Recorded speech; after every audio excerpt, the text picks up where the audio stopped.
Guys, o din niyang status karon diri sa kuano sa Lipata, bine stranded. O ni kadaghan mga truck diri gikan pa dito sa may crossing sa Ipil. Kan mga truck. Mao ning epekto sa habagat plus katong bagyo na sa pangalan to, freezing mo ti pangalan. Epekto, dili makatabok ang mga barko. Grabe na stranded.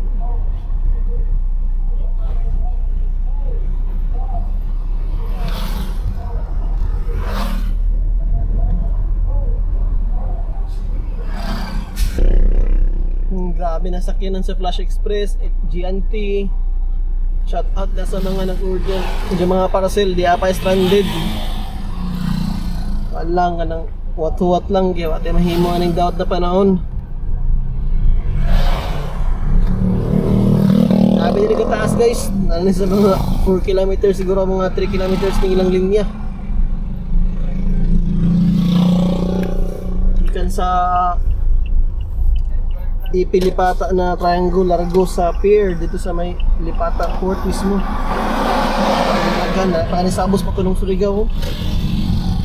Mga lain nga truck ini sa pagikan ikan na deliver ni kay mga yan suyod na.